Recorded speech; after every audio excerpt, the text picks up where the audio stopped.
ស្វាគមន៍មកកាន់ចន្ទរា Academy ចាសួស្តីបងប្អូនអរគ្នាថ្ងៃនេះយើងនឹងជួបជាមួយអ្នកគ្រូនៅក្នុងវីដេអូមេរៀនទី2បន្តទៀតគឺតួចែកនៃពហុគុណចាអញ្ចឹងយើងដល់ចំណុចថ្មីមួយគឺដើម្បីរកតួចែករួមធំបំផុតនៃពីរច្រើនចំនួនមានន័យថា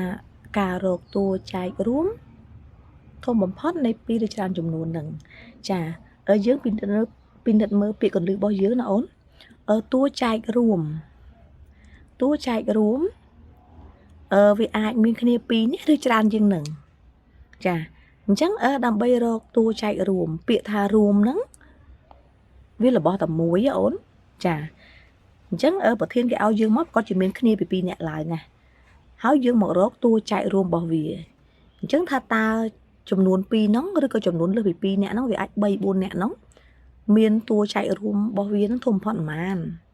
បើយើងនិយាយជាធម្មតាទៅតើពួកវាហ្នឹងចែកដាច់ចំនួនណាដូចគ្នាចែកដាច់ចំនួនណាដូចគ្នាទៅចំនួនតែមួយណាដែលវាចែកដាច់ទាំង2នាក់ទាំងអស់គ្នាហ្នឹងអញ្ចឹងលំដាប់លំដោយនឹងការធ្វើរបស់យើងទី1យើងត្រូវយកចំនួនទាំងនោះមកបំបែកជាផលគុណកតាបឋមពីព្រោះផលគុណកតាបឋមនេះគឺយើងរកតួចែកវាហ្នឹងហើយតួចែករបស់យើងសុទ្ធតែជាចំនួនបឋមចាយើងរកផលគុណកតាបឋមមកបន្ទាប់មកហើយរួមនេះយើងចង់បានតួចែករួមមកបើកាលណាយើងចង់បានតួចែករួមអញ្ចឹងគឺយើងត្រូវតែរកអារួមរកកតារួមរបស់វាបែកកតាបឋមបែកជួរឈរមកយើងឧទាហរណ៍អញ្ចឹងមកយើងបែកកតាបឋមជួរឈរមកបន្ទាប់មកយើងរកកតារួមអញ្ចឹងយើងបែកទាំងពីរនេះហើយយើងរកកតារួមរបស់វាយើងត្រូវបែកវាទៅជួរដេកទៅសេជួរដេកវិញណាចារកកតារួមហើយថាតើនៅពេលយើងរកកតារួមហើយចប់នៅទេនៅសល់ជំហានទី3មួយទៀតគឺយកកតារួមអារួមគ្នាមិញហ្នឹងណាដែលមាននិទាសនតូចអូខេកន្លែងនេះយើងបាត់មកពីអីគុណបញ្ចូលគ្នាចាយកកតារួមហ្នឹងតែយកអាណាតូចគឺយើងយកមកគុណចាយើងយកមកគុណបញ្ចូលគ្នាមកមិនបានមិនយកអាធំវារួមគ្នាបើយើងយកអាធំអាអ្នកដែលតូចនោះចែកមិនដាច់បើយើងយកតែរួមគ្នាអញ្ចឹងហើយបាននៅពេលដែលរកតួចែកគឺយើងយកតែអាតូចទេអូនចាប់ជំហានឲ្យតន់អូនណាតោះអញ្ចឹងកុំឲ្យខាត់ពេកយើងចូលទៅអនុវត្តឧទាហរណ៍ទាំងអស់គ្នាអនុវត្តលំហាត់ទាំងអស់គ្នាแล้วអូនពិនិត្យមើលនេះអ្នកគ្រូមានឧទាហរណ៍2ចាអញ្ចឹងទី1នៅពេលដែលយើងនិយាយថាតួចែករួមហ្នឹងយើងសរសេរកាត់ដោយគឺ PZCD ហ្នឹងចា PZCD ឬក៏តួចែករួមហ្នឹងណាអូននៃ24ហើយនឹង36អូនចាំមិនជំហានទី1យើងមិនអូនចាគឺបំបែកជាផលគុណកតាបឋមចាអញ្ចឹងយើងចែកវាមក24អូនមើលលេខខាងចុងវាលេខគូអូនត្រូវចែកនឹងប៉ុន្មានបានចាល្អហើយចែកនឹង2យើងបាន12អូនចែកនឹង2យើងបាន6យើងចែកនឹង2យើងបាន3ចា3បឋមអូនណាយើងចែកនឹង3យើងបាន1ចាបន្តមកមួយទៀតគឺ36តោះក៏យើងចែកបាននឹង2ដែរណាចំនួនគូខាងចុងហ៎ចាអញ្ចឹងយើងបាន18គូទៀតណាចែកនឹង2ទៀតបាន9ចា9ចែកនឹង3បាន3ចែកនឹង3សល់1ចាចំណោះយើង1អញ្ចឹងយើងបានចែកជាកតាបឋមហើយយើងត្រូវសរសេរវាទៅជាជួរដេកចាអូនមើល24ណាអូនយើងចាប់ផ្ដើមចាប់វាមកនេះមាន2 3នាក់យើងអត់សរសេរបរិយាវាទេដូចគ្នាអញ្ចឹងយើងសរសេរ2សេគុណ3ហើយយើងគុណនឹង3ចំណែកឯ36ក៏អញ្ចឹងដែរអូនពិនិត្យមើលចានេះមាន2នាក់មាន3 2នាក់ចាអញ្ចឹងយើងសរសេរបាន2សេគុណ2ហើយយើងគុណនឹង3សេគុណ2អញ្ចឹងយើងបានមួយជំហានណាអូនណានេះបានមួយជំហានណា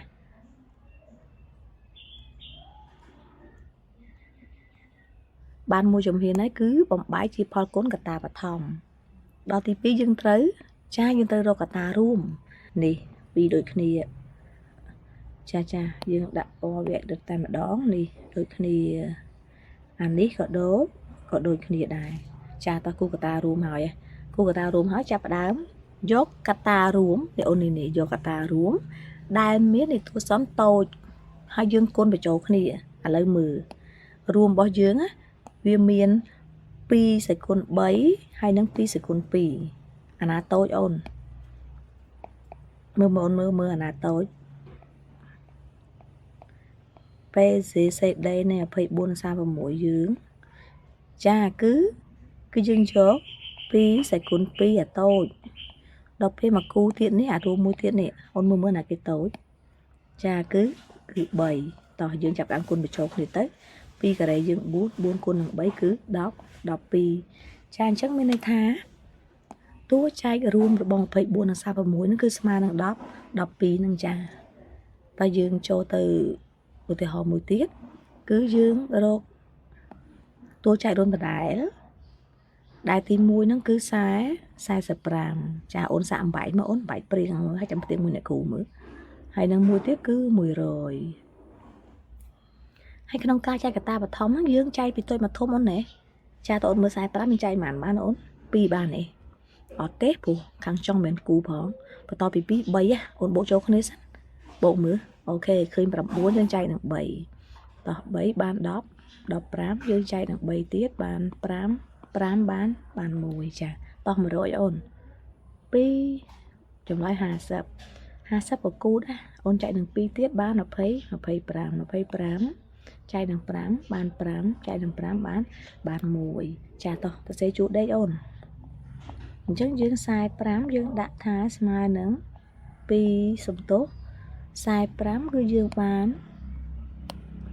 3សេគុណ2គុណនឹង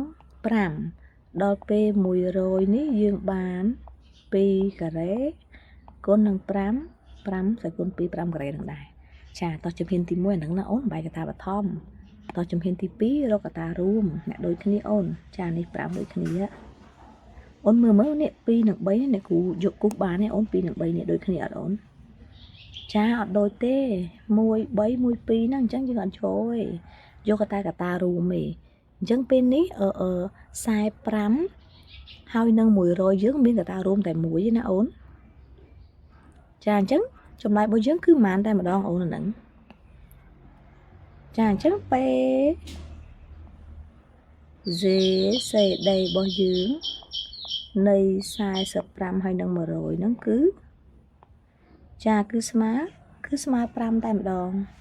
យកអត់តូចជាងគេហ្នឹងវាមានតែម្នាក់ឯងណាអូនចា